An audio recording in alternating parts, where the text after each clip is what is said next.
Olá, muito boa tarde para você que nos assiste. O Consulta ao Doutor de hoje vai falar sobre traumatismo craniano, um tema importantíssimo de ser falado. A gente dedica um programa inteiro para falar sobre esse assunto. Quem tira as nossas dúvidas hoje é o Dr. Júlio Pereira. Me acompanha no programa de hoje, ele é neurocirurgião. Eu estou te esperando depois da vinheta porque nós já estamos no ar.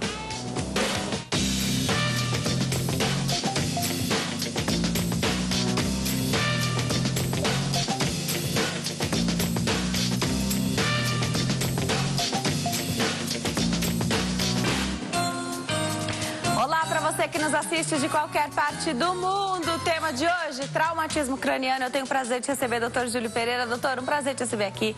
Obrigada por ter vindo. O doutor é neurocirurgião, já esteve aqui para conversar conosco. E hoje a gente traz esse tema que é tão pouco falado. E você estava me contando antes do programa entrar no ar o tamanho desse problema que a gente tem, né? Muito obrigada por ter vindo, é um prazer. Obrigado, Denise. Sem dúvida é um tema muito interessante. Para você ter ideia, é a principal causa de morbimortalidade na população até 40 anos de idade. E a gente ouve muito pouco falar disso, né? Ou então a gente simplesmente ouve falar sobre traumatismo craniano. Fulano de tal sofreu um acidente e teve traumatismo craniano. E pro leigo, parece que traumatismo craniano é uma coisa só. Isso. Que fica super explicadinho, mas pro médico, você acabou de me dizer que a gente tem que falar sobre os tipos de traumatismo craniano. Então, temos vários, né? A gente vai falar sobre isso aqui no programa. Você que está em casa, tem dúvidas sobre este tema? Teve algum familiar que passou por uma situação delicada como essa? Teve algum problema? Sofreu algum acidente? Você tem pergunta? Escreve para nós. Você pode escrever na nossa página do Facebook, facebook.com/consulta ao doutor todos os dias. De segunda a sexta-feira a gente coloca qual é o tema do bate-papo lá. Comente fazendo a sua pergunta, escreva na linha do tempo ou mande a sua mensagem particular quando você não quiser ser identificado. Essa é uma ferramenta que vale muito a pena, porque o importante é que você faça a sua pergunta. Ela vai ser esclarecida aqui durante o programa ao vivo. Nosso bate-papo de hoje, traumatismo craniano, esse tema super interessante. O doutor trouxe aqui até a ilustração para a gente mostrar para quem está em casa. Acho isso sensacional, doutor.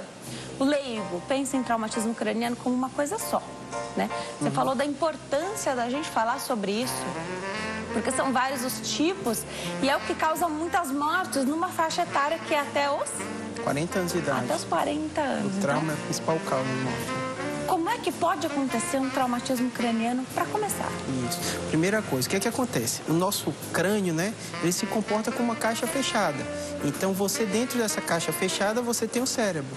Então, qualquer movimento que gere o impacto do cérebro sobre essa caixa craniana, isso pode gerar alguns tipos de trauma, né?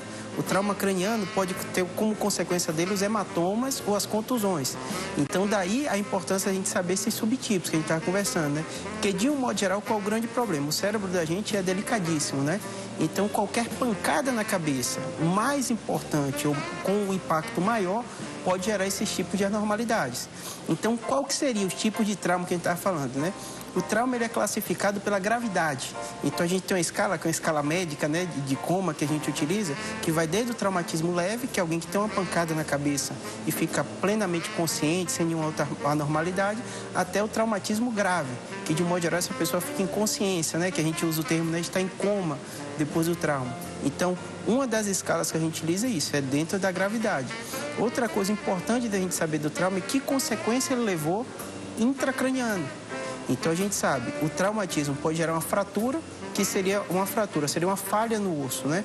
Então, como a gente trouxe aqui esse modelo, então, a partir do momento que houve uma pancada na cabeça, esse trauma pode ser direto, em quaisquer regiões, qualquer dessa região, ou pode ser um trauma pela movimentação. Isso é bem comum no carro, né? A gente fala que a gente evoluiu, na evolução não existia esses automóveis, nada disso. Então, hoje a gente sabe, a pessoa teve um movimento muito grande dentro de um carro, 80 km, 70 km por hora. No momento da pancada, no caso de uma batida, o corpo fica parado, o crânio pode se mexer e o cérebro que está lá dentro também pode se mexer, gerando um trauma. Se esse impacto foi no osso, isso pode gerar uma fratura. Se não houve ruptura do osso, mas dentro lesou algum vaso, pode gerar os hematomas intracranianos. Então é importante a gente saber o que é que lesa, né, no momento de um trauma craniano. E aí, do que lesou também vai a tua escala de se foi leve, moderado, grave. Isso, e grave. Então, quais seriam os hematomas, né? O hematoma, a gente pode ter um hematoma que a gente chama epidural, é um termo difícil, mas é interessante a gente saber porque está fora das meninges, que é aquilo que envolve o cérebro, certo? E dentro que é o hematoma, que pode ser subdural, e o hematoma intracraniano. Por que é importante a gente saber isso? Que a gravidade, o grau de sequela que esse paciente pode ter é relacionado a essa localização desse hematoma.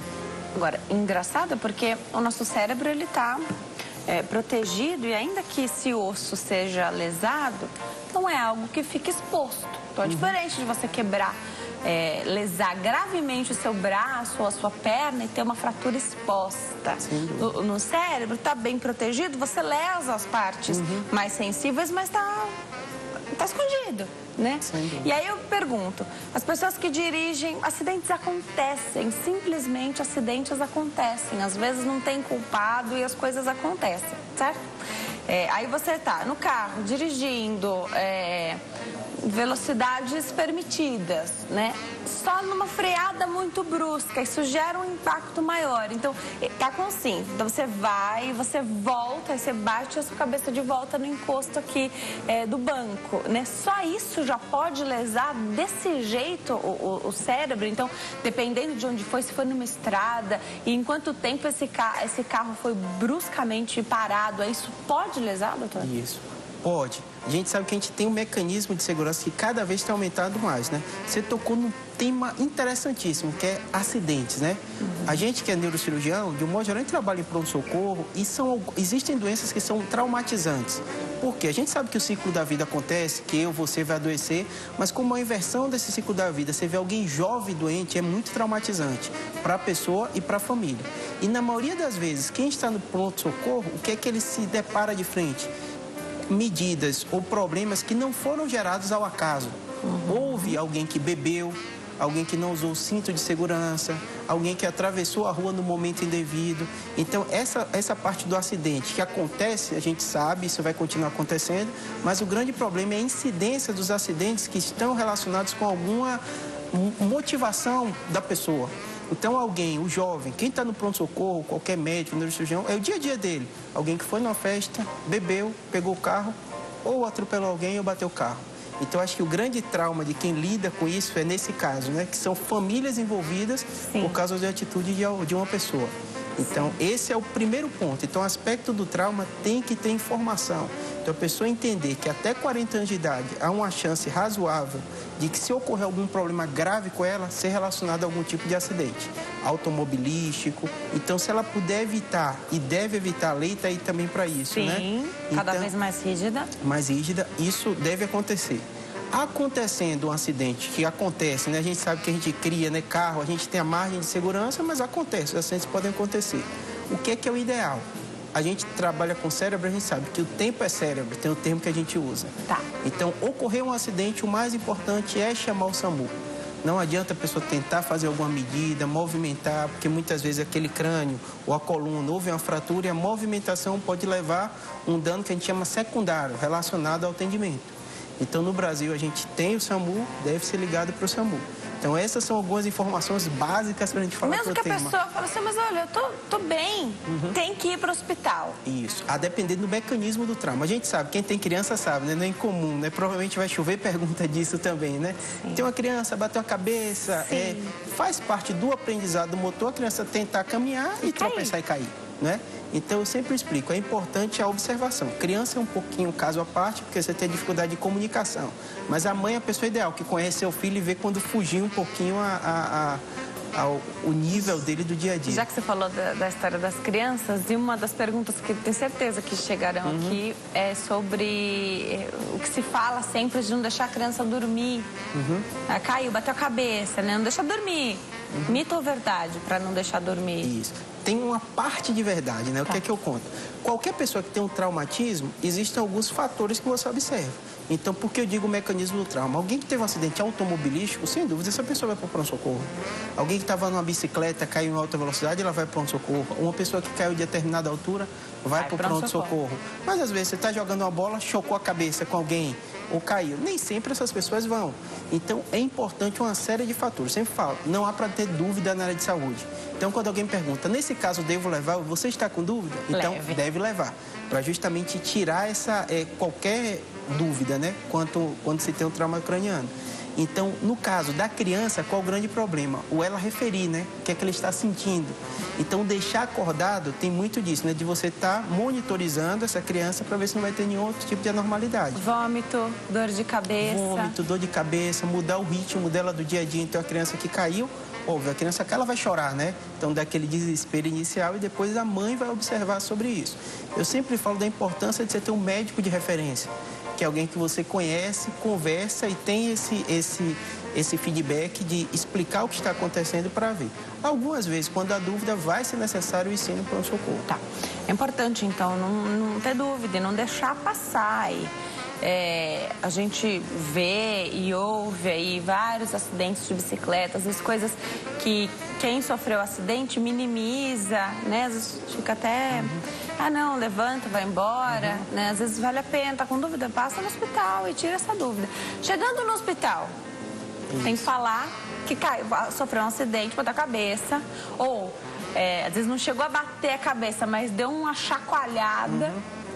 Que tipo de exame que vai ser feito? Isso. O médico observa uma série de coisas, né? Então, a anamnese médica, né, que você perguntar, saber o que aconteceu, ela conta alguns aspectos. Um deles é o mecanismo do trauma. Então, como foi essa pancada, que velocidade estava, ou se estava no automóvel, se não estava. Isso é um aspecto importante. Se houve outras vítimas no acidente, isso faz parte do raciocínio médico, né? Quando você precisa de um exame, de um modo geral, uma tomografia. Então, nem todo traumatismo necessariamente precisa de uma tomografia.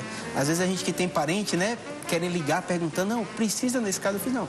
Converse com o médico que está avaliando, porque você faz a avaliação e consegue diferenciar. O médico tem alguns critérios que a gente chama de sinais de alerta no traumatismo, que direciona eles quais casos precisam do exame de imagem e quais casos não precisam do exame de imagem. Nesse caso, você está triando já entre o mais grave e o menos grave. Sem dúvida, sem dúvida. Tem paciente que vai ser necessário manter em observação por um tempo.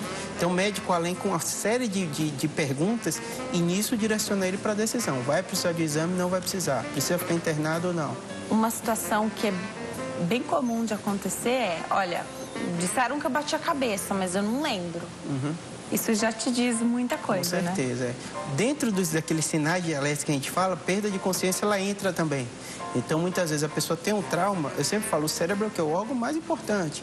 E onde está a nossa consciência, o que diferencia o ser humano dos outros animais sem dúvida, o nosso sistema nervoso central, especificamente o cérebro.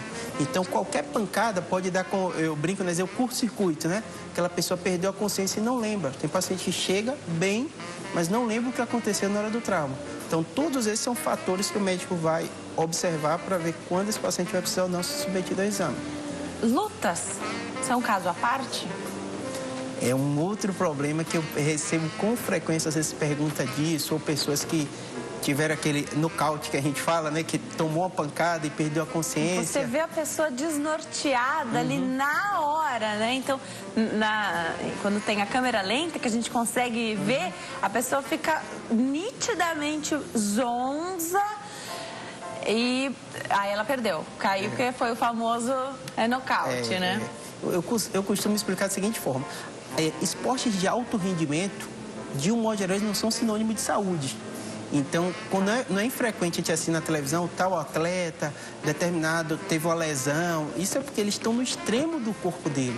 Então, você dizer que um ser humano toma uma pancada na cabeça e isso é saudável, não tem como, entendeu? Mas óbvio que é um esporte que quando ele entra, ele está ciente dos riscos, né? Então, foge um pouquinho a área quando a gente fala de saúde, a decisão de alguém ser submetido a um risco ou não. Ah, entendi. Então, hoje a gente está falando de pessoas que não procuraram sofrer nenhum tipo de lesão, mas que aconteceu. Às vezes por um acidente ou, enfim, uma fatalidade. Agora, você falou de hematomas e coágulos. Em determinado momento você falou essa palavra. Isso. Como formam coágulos? É pela batida, só com o chacoalhar? Como é que é? Isso, perfeito. Trouxe um modelinho aqui também. Legal, que dá pra gente ter um pouquinho de ideia. O nosso cérebro é dividido em várias partes. Em várias partes. E uma coisa que a gente até falou no seu último programa, que é uma coisa interessante do cérebro, ele tem mais ou menos 2% do peso corporal. Tá. Então, um ser humano de 70 quilos tem 1,5 kg mais ou menos. Mas, ao mesmo tempo, 20%, 15 a 20% da irrigação de todo o que o coração bombeia vai para o cérebro.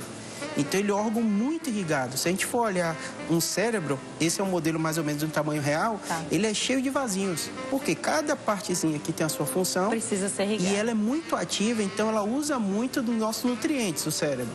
Então, qualquer vasozinho desse que se rompeu, ele pode formar algum tipo de anormalidade. Então, pode formar desde o hematomas, que a gente falou, se ele estiver fora dessa parte, dentro da meninge, a gente chama subdural, ele fica aqui por baixo, tem a meninge que envolve, então, ele fica por baixo. Então, nós estamos vendo aqui algo que está dentro da meninge. Isso, dentro da meninge. É como se fosse retirar da meninge e você está vendo diretamente do cérebro. A meninge é o quê? É uma membrana que envolve todo o cérebro. Então, já está protegido pela meninge. Já está protegido, que é o aspecto, quando a gente fala de meningite, né? É justamente a inflamação dessa meninge e do líquor também que envolve. Por isso que a gente tira o líquidozinho da coluna, porque esse líquido está circulando tanto o cérebro como toda a medula. Muitas vezes a gente não consegue fazer a relação. Por que tirou o líquido da coluna? Justamente por isso, porque está tudo envolvido. E como é o lugar menos risco de você abordar, já acabou a medula, então você coloca a agulha ali, tá bom? Então, o que acontece? Qualquer vaso desse que se rompeu pode dar o coágulo ou hematoma. E a depender da localização, esse hematoma tem uma nomenclatura diferente. Então, o que é mais importante, interessante as pessoas saberem? Porque no pronto-socorro é um ambiente médico muito diferenciado, né? Por quê? De um modo geral, você tem um contato rápido com a pessoa, com um familiar de alguém, de um modo geral, jovem, e que tem algo muito grave que você tem que fazer, muitas vezes, uma abordagem cirúrgica. Então, sua preocupação maior é resolver logo aquilo, né? Para não gerar nenhuma consequência. Então, quando o médico atua, quando ele faz a tomografia, é tudo pensando nisso. Houve algum coágulo, houve algum sangramento, houve algum dano cerebral que precisa de uma abordagem cirúrgica? Porque, como o crânio se comporta como uma caixa fechada, se você tem um coágulo crescendo ali, ou inchaço no cérebro, o médico tem que abordar no crânio. Porque não tem espaço para acontecer. Não tem espaço. Isso, né? Na tomografia dá para ver esse coágulo? Dá para ver o coágulo. Então, se não tem espaço e o médico não abordar muito rápido, esse paciente pode ter uma consequência maior. Rápido quanto? O mais rápido possível. Por isso que a frase tempo é cérebro é muito relevante. Da mesma forma que a gente fala do infarto, no cérebro também. O sistema nervoso central da gente, os neurônios, eles, de um modo geral, eles não se duplicam numa velocidade tão relevante, né? Antes, até a gente dizia que não há uma duplicação neuronal. A gente sabe que é uma neuroplasticidade. Então, o cérebro, se um neurônio morrer, de um modo geral, o cérebro tenta reorganizar-se para cumprir aquela função. Tá, então neurônios também são prejudicados com esta questão. Sem dúvida, sem dúvida. Tá. Agora, você falou de tempo, né, e de ir ao hospital. Sempre tem um neurologista, um neurocirurgião de plantão? Para você ter ideia, quando a gente fala de doenças, a gente falou do trauma da população mais jovem, né? O AVC hoje é o que mais mata no Brasil. Então, se você for imaginar, são duas áreas neurológicas, né? Então, na maioria dos serviços tem, se não tem alguém presencial, tem alguém que a gente chama de retaguarda, né? Que você consegue chamar e ter um atendimento rápido. Que vem rápido para atender essa pessoa, né? Agora, havendo um traumatismo, então, havendo a necessidade, já vai operar também nessa emergência? Às vezes, sim. Chama o familiar, explica, nem chama, não faz nada e corre para o centro cirúrgico. Eu até, da outra vez eu falei no seu programa, a gente tem falado muito de saúde, né? Cada vez mais as pessoas querem. Eu sempre falo, porque assim, o ciclo da vida envolve adoecer também, né? E quando você tem algumas doenças, envolve muitas pessoas. E a área que eu trabalho, que são os tumores, né? E também o traumatismo, são áreas que envolvem muita família. E no caso do trauma, qual o grande problema? É que é algo muito agudo, né? Então, muitas vezes, quando você está num procedimento, ou precisa de um procedimento de emergência, você não dá tempo de fazer a abordagem 100%, né?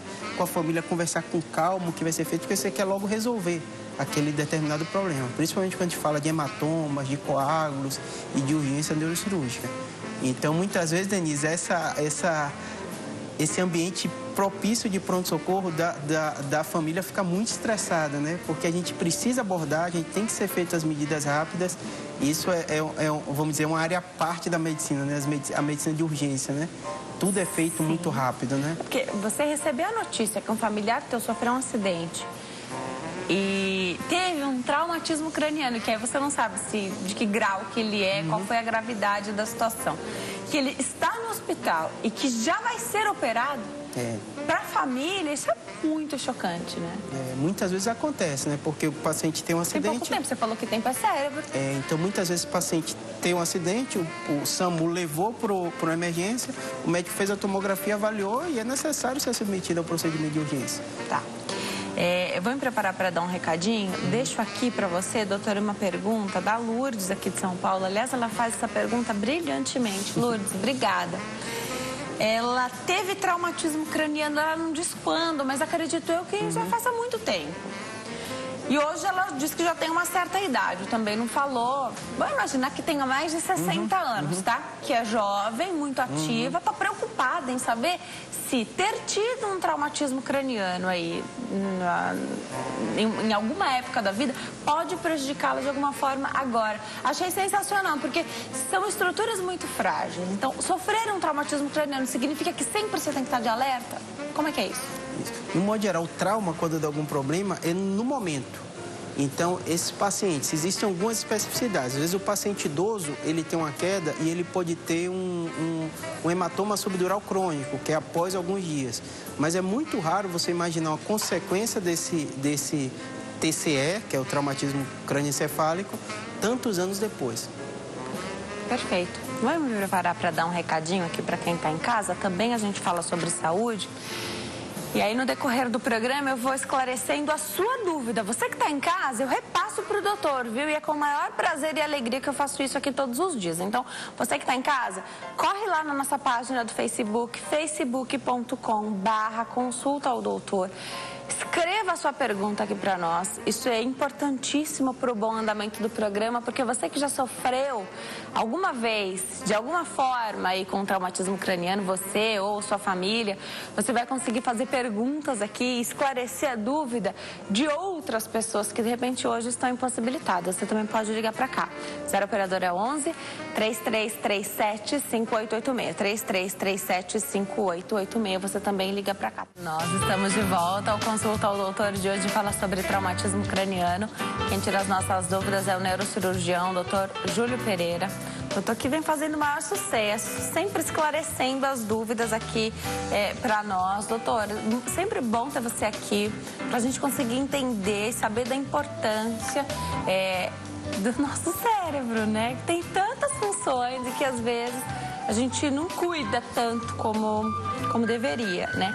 Em vários outros encontros aqui, em vários outros bate-papos, e especialmente quando a gente fala sobre a visão, aliás, acho que até no nosso bate-papo mesmo a gente abordou alguma coisa relacionada a isso. Muito tem se falado. Então, às vezes a pessoa tem uma queixa e não é nada oftalmo, né? Então, vai ao oftalmo e você não encontra o problema. Num traumatismo craniano, numa lesão, você pode ter lesado a visão, doutor? Pode, sem dúvida. O que acontece? Onde que fica a parte da nossa visão aqui no cérebro? Aqui tá de cabeça para baixo, né? Mas basicamente aqui é o nervo óptico, tá vendo? Dos dois lados. Tá. Aqui a glândula da hipófise estaria assim. Ah, tá. Então, vendo? Esse é o nosso cérebro na posição correta. Esse é o nosso cérebro na posição correta. Realmente, ali a posição já... Aqui tem a parte olfatória, tá vendo? Quando a gente fala de trauma, é bem interessante porque a gente entender a parte mecânica, né? Então, quando alguém fala, um trauma pode gerar qualquer coisa, teoricamente pode, né? Cada partezinha do nosso cérebro tem uma função diferente. A gente tem uma dificuldade, às vezes, de entender porque o cérebro é um órgão muito complexo. Então, a medicina e a neurociência evoluiu muito, mas a gente tem uma série de questionamentos ainda, né? Então, esse é o aspecto que, às vezes, gera algumas dúvidas, né? Tomografia é o melhor exame para ver o cérebro? Isso. No caso do trauma, sim. Quando você quer ver a parte mole, o encéfalo, a ressonância é o exame que você vê uma qualidade melhor. Então, depende muito do que você quer ver. Se você quiser ver vaso, aí você vai fazer um outro tipo de exame, angiotomografia. Então, depende muito do que você quer ver. Tá. Chegou agora uma pergunta no Facebook que eu vou fazer. Poli, fica aí pra gente poder terminar essa pergunta. Olha, Adriana de Freitas, ela bateu a cabeça em casa, doutor. Acredito que já faz algum tempo. Ela fala a idade, quantos anos, Poli? 46 anos. E depois dessa batida, ela passou a ter tonturas permanentes. Faz anos que ela bateu a cabeça. fez tomografia, nada foi encontrado. Pode acontecer? Isso. Existem algumas entidades nosológicas, né, ou problemas depois de um traumatismo. Uma delas a gente chama síndrome pós-concussão. O que seria? Seria concussão, alguém... Concussão. Vamos dizer, a perda da consciência depois de um trauma. Vamos dizer, o nocaute pode ser semelhante. Você tem uma pancada e você tem esse trauma e depois disso você começa a manifestar algumas coisas, alguns problemas. Algumas áreas dessa síndrome pós-concussão, e é frequente no consultório o paciente referir, é um estresse a mais, uma ansiedade, às vezes uma dificuldade para dormir. Às vezes a gente, como neurocirurgião, fica na dúvida, será que isso é gerado pela ansiedade depois de um acidente grave, alguém que ficou no hospital, passou por um estresse grande, ou isso é relacionado ao trauma, né? Então, o trauma, a gente sabe, mesmo quando não tem sangramento, o cérebro pode sofrer alguns danos. E às vezes esses danos são mínimos. O exame não mostra, isso pode gerar algum tipo de anormalidade.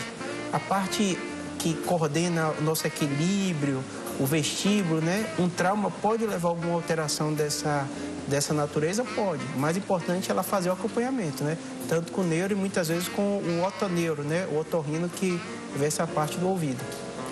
Agora, doutor, tem outra pergunta aqui. As perguntas se assemelham de certa forma. O João também tem 46 anos, bateu a cabeça numa queda. Ele teve uma rachadura, ele não fala exatamente onde. Acho que isso também não deva ser algo tão fácil do paciente guardar. Entendi. Às vezes o médico até fala onde que foi, mas é tão difícil pra gente guardar, porque nosso cérebro ele já é rachadinho, né? Eles têm as estruturas. Já tem, enfim. Ele foi ao neuro, fez esse acompanhamento aí após essa queda, que ele bateu a cabeça, e o neuro deu ok pra ele, tá tudo bem, só que ele sente muitas dores de cabeça. É o caso de voltar esse neuro e falar, olha, você disse que tá tudo bem, mas olha, eu tô tendo muita dor de cabeça. Se ele está tendo sintoma, ele tem que procurar, né? Como eu falei, a fratura, como a gente já viu, você mostrou bem e falou das suturas, né? São essas que na criancinha, às vezes você tem a moleira, aqui, né? Ó. Que é essa parte anterior. Isso, a gente consegue ver bem, tá vendo? Aqui são as suturas e o cérebro... Às vezes você pode ter uma fratura. Um outro lugar que não era para ter, você tem algum tipo de fratura. Às vezes essa fratura é linear e não precisa de nenhuma abordagem cirúrgica. E isso, com o tempo mesmo, o próprio organismo vai calcificando. Entendeu? Mas, de certa forma, não lesou essa membrana que cobre aqui? Muitas vezes é só o osso. Então, o cérebro não teve nenhum problema. Por isso que não é necessário nenhuma abordagem, nada disso. Afinal, estamos protegidos aqui com... Isso. E aí, uma proteção osso, bem... Né? Tem que ser uma pancada muito forte para você ter uma consequência maior. Tá. Mais perguntas, olha. Terezinha de São Paulo diz que o irmão dela foi atropelado. Fez os exames, não deu nada. Só que agora ele enfrenta um problema de perda de memória. Não sabemos quanto tempo faz desse atropelamento, mas também é algo que pode gerar um problema? Pode. Aquilo que a gente falou, né? De um modo geral, cada especialidade elora de uma forma diferente para uma determinada patologia. A gente que é neurocirurgião, nossa grande preocupação são os problemas que muitas vezes vão levar a um quadro mais grave, né? Então, quando você vê um trauma, você vê no momento agudo, né? Tem um hematoma, tem um coágulo, precisa de alguma abordagem. E, às vezes, esse paciente passa por essa fase muito bem, mas continua tendo algumas queixas. Algumas dessas queixas o neuroclínico pode resolver. E tem alguns pacientes que a gente percebe que a gente precisa fazer uma avaliação que a gente chama neuropsicológica. Às vezes, um psicólogo que se especializa nessa área, neuropsicologia, ele consegue fazer uma bateria de exames bem específicos para identificar se essa queixa do paciente coincide e gera alguma consequência. Então, a gente percebe cada vez mais, né, a abordagem multiprofissional de um paciente. Às vezes a pessoa tem um trauma, já pensa no neurocirurgião, mas às vezes ele vai precisar do psicólogo, vai precisar de toda a equipe trabalhando nele para essa reabilitação. De certa forma, quem sofre com um traumatismo craniano fica traumatizado, né? Então, você fica com isso para você, na tua vida, no teu histórico, né? Você acha que as pessoas podem, de repente, teriam dor de cabeça, teriam tontura por qualquer motivo, mas aí você lembra que você bateu a cabeça. Também pode gerar uma confusão. Nesse caso, é difícil de convencer o paciente que ele poderia ter a mesma coisa sem bater a cabeça. Sem dúvida. Isso que você fala é o dia a dia do consultório, né? Eu sempre falo, qualquer momento, numa emergência, que o paciente tem um contato com o neurocirurgião, é um momento de geral traumatizante para ele, porque ele está com medo se aquilo tem algum problema cirúrgico, se teve o coágulo, se vai precisar passar por uma neurocirurgia. E o fato de alguém jovem se vê com risco iminente de vida, né? Depois de um acidente, né? Uma ambulância pega, leva ele para o socorro, isso traumatiza. Então, o papel da gente, neurocirurgião, principalmente do pós-operatório, quando precisa de uma abordagem cirúrgica, é orientar que muitos desses fatores vão ser relacionados ao estresse que aquele paciente passou. Então, a gente tenta diferenciar, né? O que realmente é um problema que gera uma consequência maior ou quando é relacionado com outros aspectos. Tá. Maria Luísa sofreu um acidente faz anos já. Ela teve problemas, então, machucou a cabeça, então teve um traumatismo. E agora ela sente dores também no maxilar. Ela levou 17 pontos na parte frontal da cabeça. E ela quer saber se essa dor também no maxilar, e a gente vê que está tudo muito interligado aqui, né? É perfeito. Quando a gente fala de trauma, né, você imagina o cenário, né? Alguém bateu o carro. Essa pessoa vai ser conduzida pela ambulância para um pronto-socorro. Quando chega lá, geralmente são vários profissionais que atuam, né? Eu, neurocirurgião, sou um deles. Então, tem o cirurgião do trauma, que é o cirurgião que vai ver se vai ter o outro órgão, vai ter lesão, pulmão, abdômen. E junto com isso, às vezes, tem o especialista que é o bucomaxilo, que é o especialista nessa parte, né, da face, do rosto, da mastigação. Porque às vezes um acidente pode até desconfigurar essa parte e ele faz essa reconstrução, né? Sem dúvida. Eu explico para todo paciente. A gente divide as especialidades para simplificar e nenhum ser humano consegue entender de tudo, né? Mas quando você tem um determinado problema, você às vezes tem que ser trabalhado com vários profissionais. Então, se ela está com problema mastigatório, ela precisa de um odonto, muitas vezes marcar com o bucomaxilo para fazer essa avaliação e ver se foi consequência do trauma ou não. Aproveitar a pergunta da Luciana Gomes, tem 29 anos. Você vê, a gente recebe perguntas de pessoas muito jovens. Ela sente dores na cabeça e, segundo ela, não são dores de cabeça, sim na cabeça. E aí a pergunta dela, que é tão simples, que ela relata aí se essa dor pode ter algum problema relacionado com batida, alguma coisa. Eu me lembro de montanha-russa, aqueles brinquedos que chacoalham a gente de certa forma, né? E uma outra coisa que acontece muito é no avião, né? Então, nós temos que ficar com o cinto afivelado durante toda a viagem, porque às vezes o avião perde um pouco de altitude e não acontece nada com quem está com o cinto de segurança, mas acontece com quem não está, né? Às vezes a pessoa até sai um pouco do lugar, dá uma chacoalhada, e não raro quando a gente tem algo bem, não uma turbulência no avião, mas quando um voo é cheio de problemas, né? Não aconteceu nada, fulano teve um traumatismo craniano leve. E a gente não consegue entender por quê, né?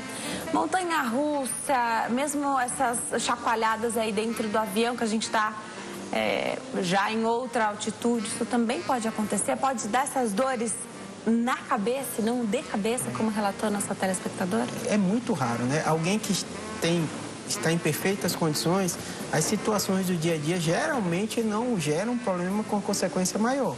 Óbvio que alguém que tem uma pancada importante, tudo bem. A maioria dos brinquedos, das outras atividades, né, elas são feitas com uma margem de segurança. Então é muito difícil imaginar alguém que foi numa montanha-russa e teve um problema, e teve um problema mais sério. Eu sempre brinco e falo assim, que durante anos a gente evoluiu para ter esses riscos, né? De subir, de cair, de bater. Até quando você vê criança desenvolvendo, né? O pai e a mãe, se pudesse, botava na redoma, né? Mas o desenvolvimento prevê alguns riscos.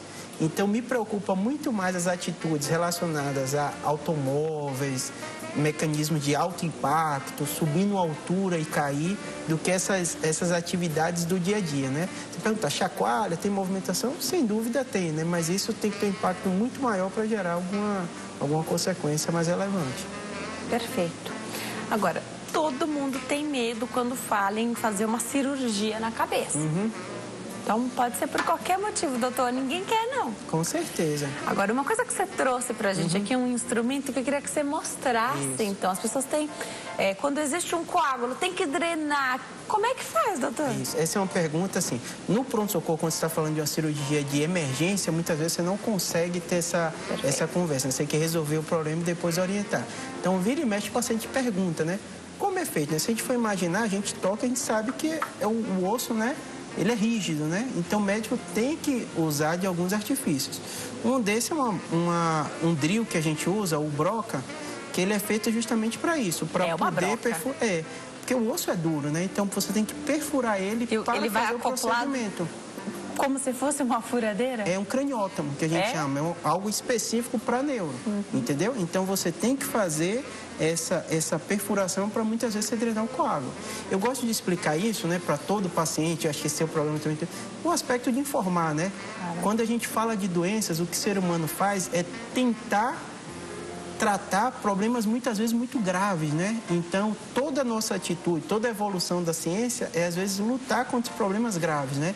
Você imaginar alguém que bateu um carro 80, 90, muitas vezes sem cinto, tanto que a gente vê, né? Eu até falo, né? É difícil você ligar o jornal um dia e não ter notícia de um traumatismo craniano. Qualquer jornal, alguém vai estar falando, teve um traumatismo craniano, muitas vezes a gente vê, teve um traumatismo craniano e 2 faleceram, teve algum problema desse tipo, né?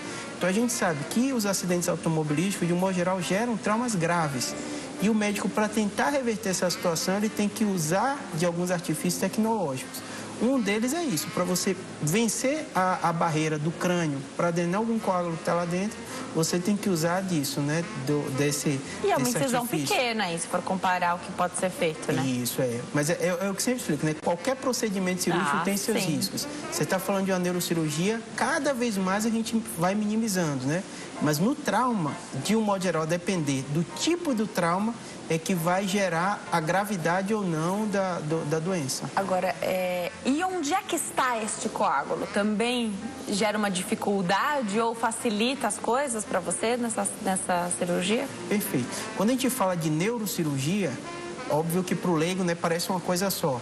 Mas o que depende muito é a localização. Então, desde o momento que a gente fala de um tumor, não me diz muito sem saber onde está localizado aquele tumor, porque implica em riscos maiores. No hematoma, a mesma coisa. Então, a gente tem hematomas que a gente chama da fossa posterior, que é a parte de trás.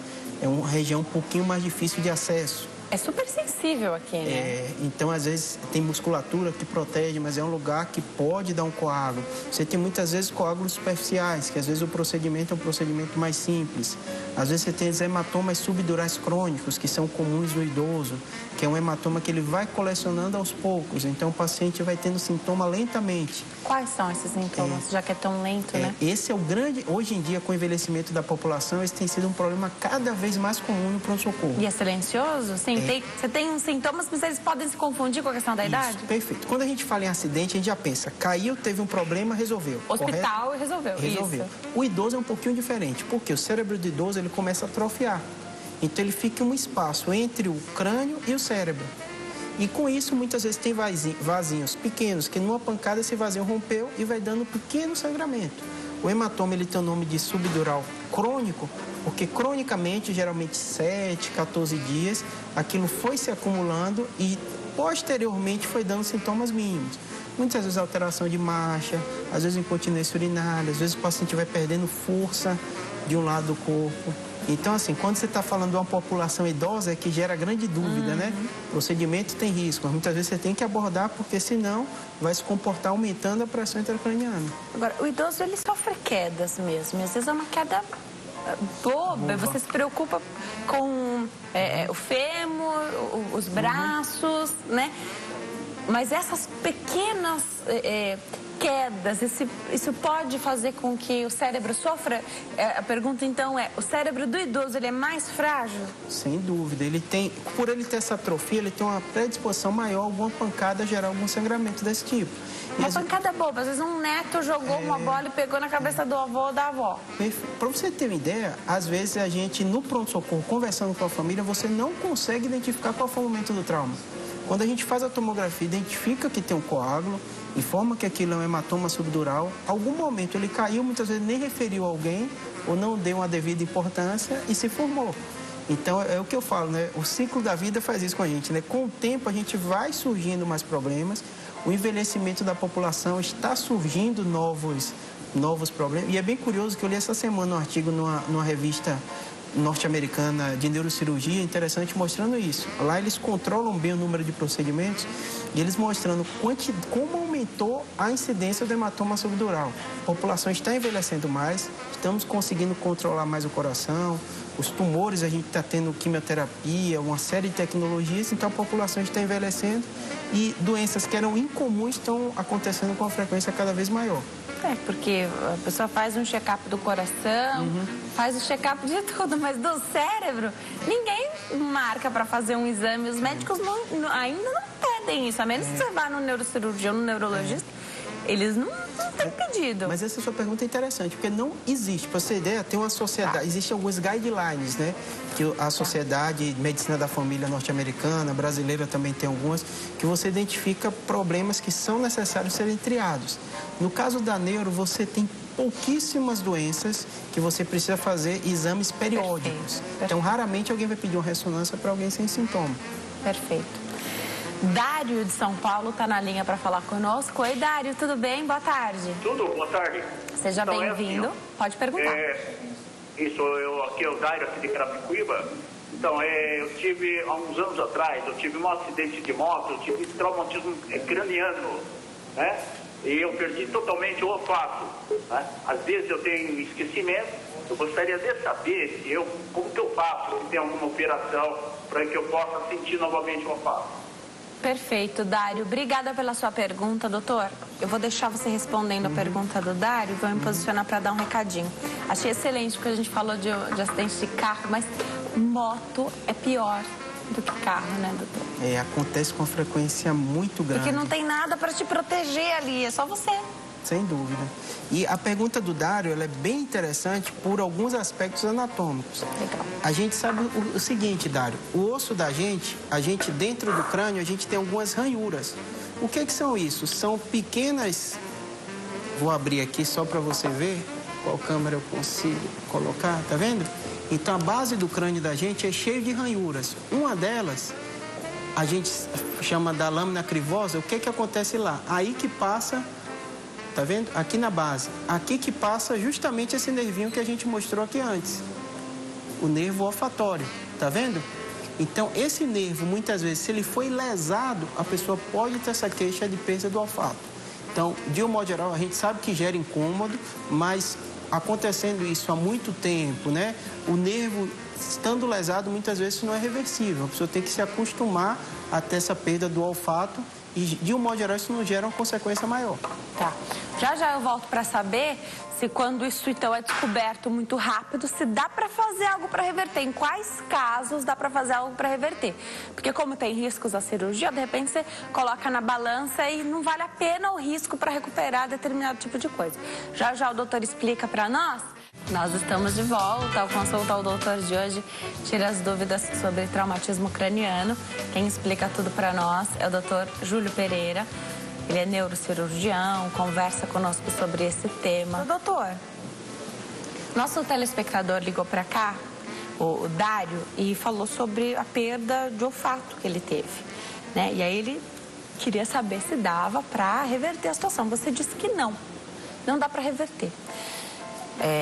Claro que estamos falando de algo importantíssimo, né? Mas em alguns casos, é possível reverter alguma outra lesão? Você falou que é de difícil acesso, mas vou imaginar que um traumatismo craniano tenha gerado a perda da visão.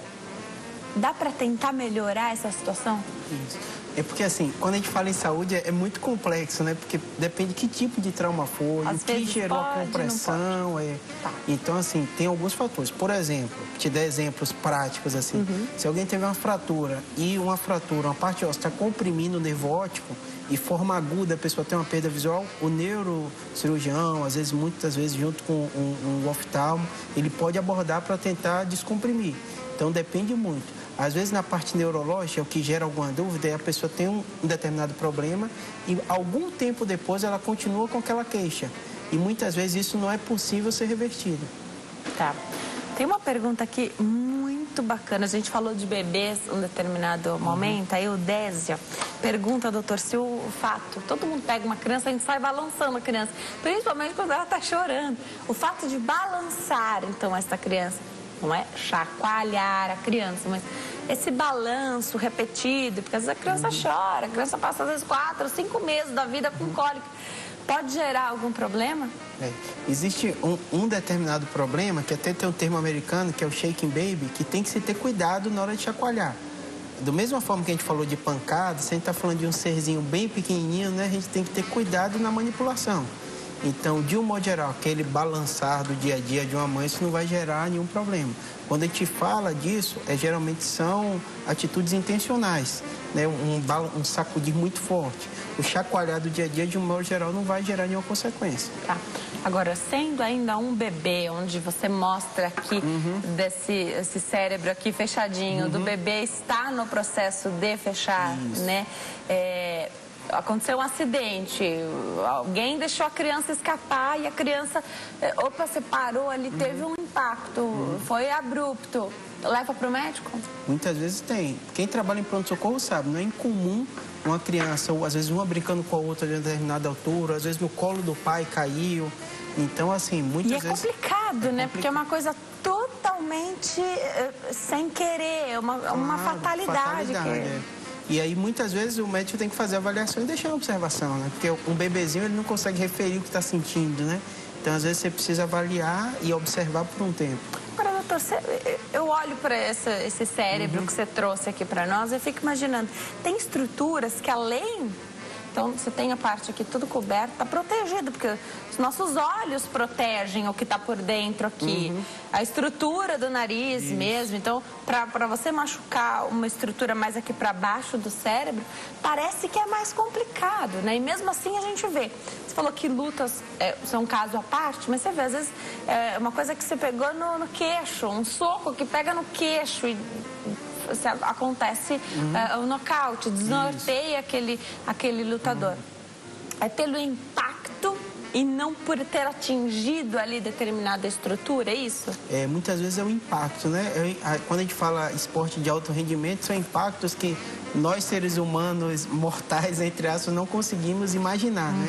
Então, são atletas treinados que dão pancadas com uma força de impacto muito grande, né? Então, não dá pra gente comparar com essas atividades do dia a dia, né? Tanto quando a gente fala de trauma, a gente fala de acidente, quedas de altura, né? Situações bem específicas. Tá. Marta de São Paulo está na linha para falar conosco. Oi, Marta, tudo bem? Boa tarde. Seja bem-vinda. Primeiro, quero parabenizar pelo programa maravilhoso. Boa tarde, doutor. E, querida, eu queria saber o seguinte. Eu tenho um problema de tremor cefálico. Tá? Eu estou com 62 anos, já tenho 4 ou 5 anos aproximadamente que eu tenho isso. Tremor cefálico, é isso? Não entendi. Tremor cefálico. Perfeito. Tá. E eu queria saber, doutor, porque tenho eu e tenho 2 irmãos que estão com o mesmo problema. E isso me traz um certo constrangimento. E eu queria saber se há possibilidade, assim, de haver alguma cirurgia, se o convênio médico cobre, o que o doutor pode me orientar? Obrigada, Marta. Um beijo para você. Doutor, para começar, o que é um tremor cefálico? O tremor é algo que, de um modo geral, incomoda muito, né? Porque o ser humano, a gente usa a mão o tempo inteiro, né? Então, quando a gente fala em tremor, de um modo geral, a gente pensa... Motora. Pega a parte motora. A gente pensa o tremor essencial, que é o mais comum, que dá nos membros superiores. Algumas pessoas têm o tremor essencial e algumas formas mais graves de tremor que pode dar o tremor cefálico. Se a gente imaginar e fechar o olho, de vez em quando você já viu alguém fazendo aquela movimentação da cabeça, né, não voluntária. O que eu falo para a Marta é assim, quando a gente está informando, a gente fala de uma forma ampla, né? É difícil a gente especificar o caso. Então, o mais importante é ela procurar um neuro. Para você ter ideia como às vezes é complexo, tem neuro que se especializa em distúrbio do movimento. Então, como o caso dela é bem curioso, né? Uma história familiar de tremor cefálico com mais 2 irmãos, né? Vale a pena ela procurar um neurologista, se possível, especializado em distúrbio do movimento, que possa estudar melhor esse caso familiar dela. Pode ser confundido com outras doenças que provocam tremor? Pode. A maioria dos pacientes que tem um tremor essencial, eles procuram o médico preocupado com a doença de Parkinson, né? Perguntar se é Parkinson ou não é. Só que tem alguns detalhes médicos que a gente consegue pegar na história, né? O tremor de repouso, se o tremor é relacionado com movimento. Então, esse tremor cefálico faz com que a pessoa faça movimentos de tremor com a cabeça, é isso? Com a cabeça, isso. E o corpo não treme? E o corpo não treme. Às vezes é associado, a pessoa tem um tremor de membros e também Isso tem... é muito curioso. Sabe o que eu ia te perguntar? Tem gente muito jovem que você vê a pessoa tá tremendo e fala, é tremo mesmo. Esse é o meu normal. É tão curioso que até o nome da doença é curioso, né? O tremor é essencial, né? Então, existe essa forma de tremor que pode, mas de um modo geral, quem aborda isso é o neurologista e muitas vezes, em caso específico, o neurologista especializado em estudo do movimento. Tem mais uma telespectadora, Juraci tá na linha, do Rio Grande do Sul, para falar conosco. Oi, Juraci, tudo bem? Oi, tudo bem? Seja bem-vinda, fica à vontade. Eu queria fazer uma pergunta pro doutor. Não sei se teu nome, eu escuto todos os dias, mas não escutei o teu nome agora no momento. O meu nome é Denise. Denise, o problema é o seguinte, eu tenho 56 anos, eu tomo remédio para chá preta, 5 anos mais ou menos. Tem alguma coisa a ver, uma estágio, dá um problema no cérebro, crescimento, alguma coisa? E outra coisa, quando eu era mais nova, eu levei uma paulada na cabeça e eu tenho do lado direito, tipo uma latejação, uma pontada. Tem alguma coisa a ver também com a paulada que eu levei na cabeça ou não? Juraci, primeiro queria te agradecer. Obrigada, viu, por assistir. Obrigada, prazer. Eu te assisto aqui, tô te vendo aqui, tá, meu anjo? Muito obrigada, viu? Tchau, tchau. Um beijo pra você, pra todo mundo aí do Rio Grande do Sul. Doutor, vamos tentar ajudar a nossa telespectadora? É a mesma coisa que às vezes fica, que a gente fala assim, quando alguém tem uma queixa, você tenta fazer a conexão, né? Então, a consulta médica é justamente para isso, né? Essencial. Ela procura um médico para tentar juntar. Óbvio que quem teve um trauma, o resto da vida, quando tem determinado problema, ele tenta conectar aquele problema que ele teve lá atrás, né? Então, é importante ela marcar com, às vezes, um clínico, né? Que vai avaliar a história dela e ver quando é necessário ou não um especialista. Às vezes pode fazer só com o clínico mesmo, porque hoje a gente tem tanta informação sobre as especialidades, né? E vários médicos vêm aqui e falam, de repente é o caso de procurar um clínico, porque às vezes há necessidade de procurar um especialista, às vezes o próprio clínico traz um tratamento.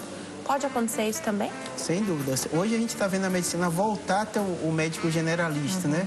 O médico que avalia o paciente como um todo diferencia, né? Às vezes um paciente tem um tremor essencial, o próprio médico da família orientando, conversando com ele ali para a ansiedade dele, né? Então, o teu médico generalista, o médico de base, sem dúvida, é essencial. Tá. Eu vou me preparar para dar um recadinho.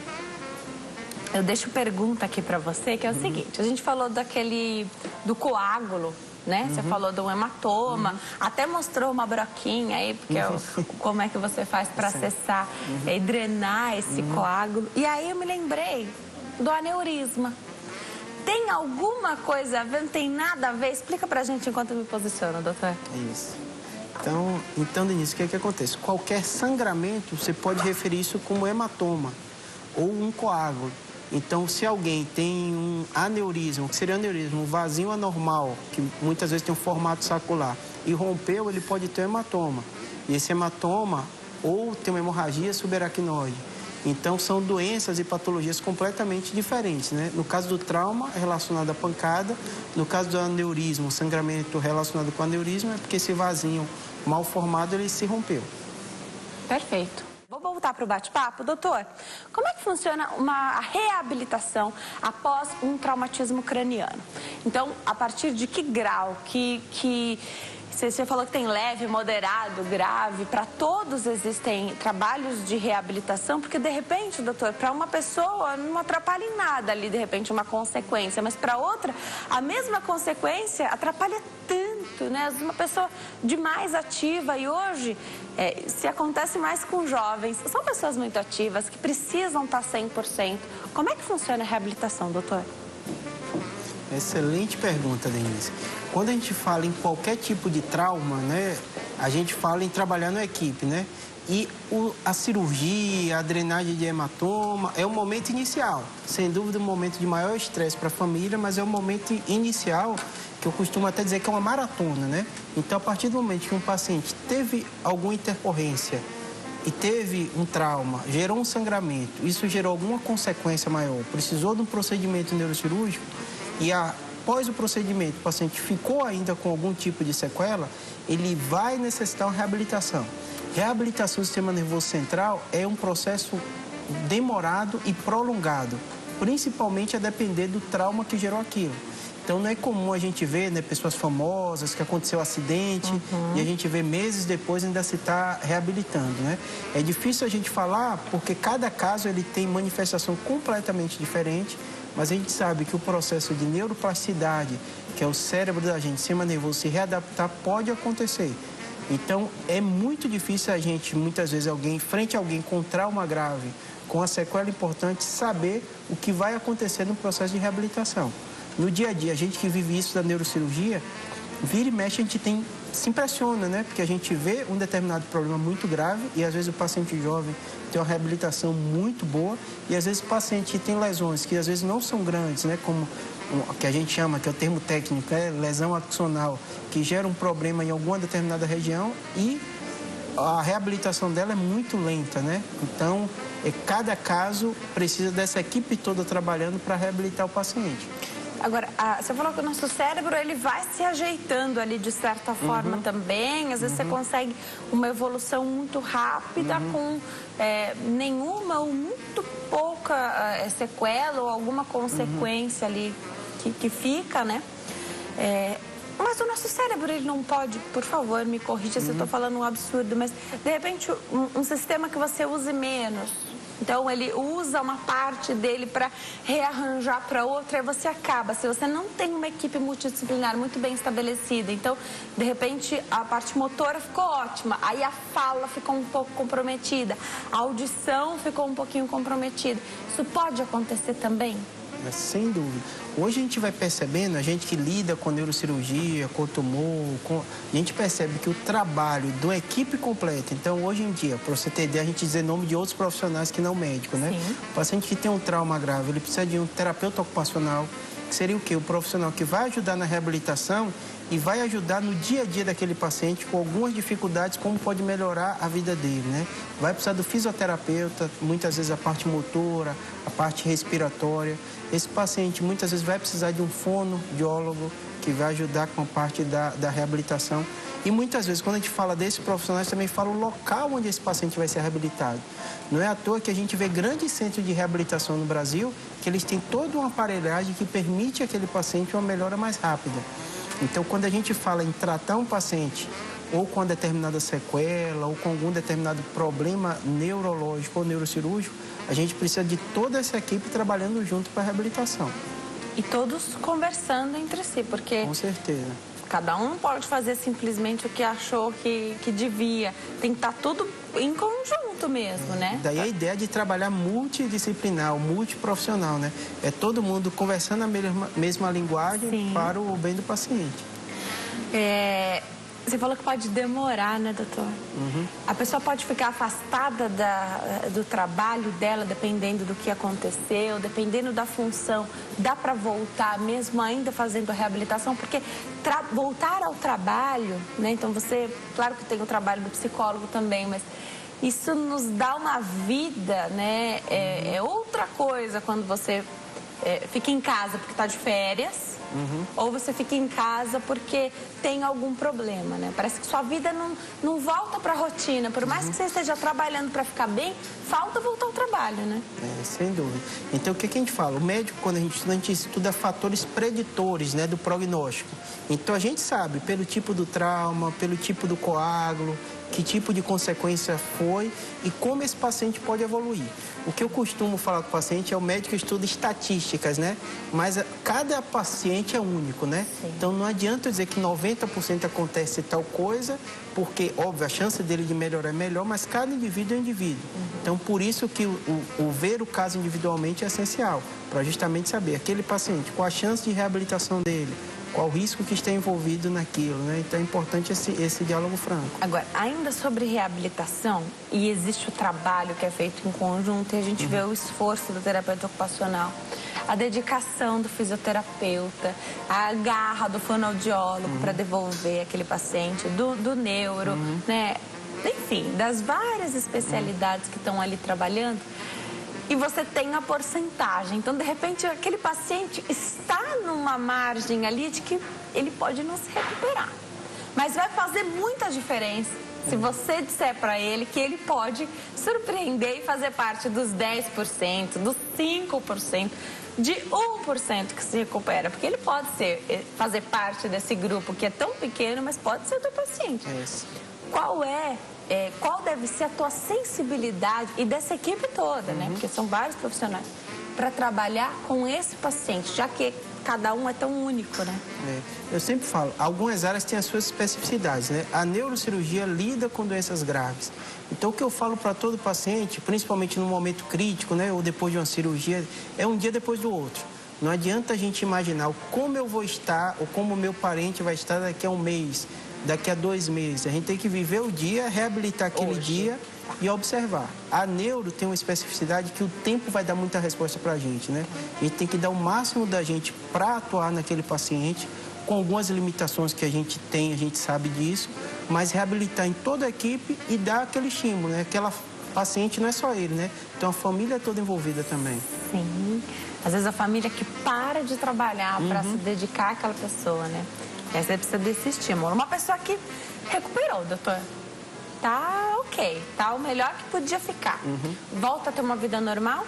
Trabalha, tranquilo? Depende, a maioria dos traumas, é bom a gente referir para não dar esse susto tão grande, são traumas leves. Legal. Então, da maioria das vezes que a gente vê um paciente no pronto-socorro, de um modo geral, ele nem precisa, às vezes, de exame de imagem, e quando precisa, o exame vem completamente normal.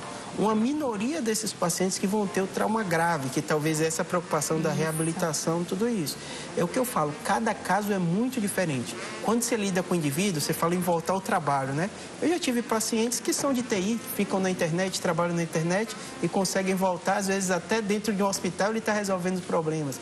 Tem pacientes que são, às vezes, empresários, ele consegue resolver, delega a função. Então, assim, cada pessoa é muito diferente o trabalho. E tem outros que são trabalhadores braçais e que vão demorar mais tempo para voltar, né? Então, cada pessoa é muito diferente o dia a dia dela, então o importante é a gente saber, tem tratamento, a gente tem que correr atrás de cada situação bem específica. Para terminar, você falou do coágulo, trouxe aí a broquinha, como é que você acessa o nosso cérebro, a estrutura toda. Esse coágulo gerado por um trauma pode voltar? Então, é uma pessoa que tem que fazer acompanhamento? Isso, aí depende da origem, né? Para você ter uma ideia dos coágulos, né? Hoje em dia a gente tem uma coisa que tem pessoas que tomam anticoagulantes, então predispõe teu coágulo. Entendi. O neuro vai ter que conversar com o cardiologista do paciente, ver o risco dele ter a trombose e ponderar quando vai começar o anticoagulante. Muitas vezes é relacionado a um acidente, o jovem, que é o que a gente mais está conversando aqui. Então, por que ele teve coágulo? Por causa do acidente. Então, naquele momento específico, ele teve o risco. Então, se a pessoa não tem nenhuma tendência genética, a tendência é que você drenou o coágulo, aquele paciente tem um problema grave, mas que foi resolvido. O ideal e o que a gente espera é que ele tenha uma vida normal. Legal. Doutor, infelizmente nosso tempo acabou. Vou deixar os contatos dos doutores. Era operadora 11 3141 9550, 3141 9550 e 3141 9553. O site www.uineuro.com, uineuro.com. Doutor, obrigada, adoro te receber aqui. Volte sempre, obrigada por esclarecer nossas dúvidas. Obrigado, Inês. Bom fim de tarde. Para você que está em casa, excelente semana. Boa semana para todos nós. A gente se vê amanhã. Eu tô te esperando. Até lá. Tchau.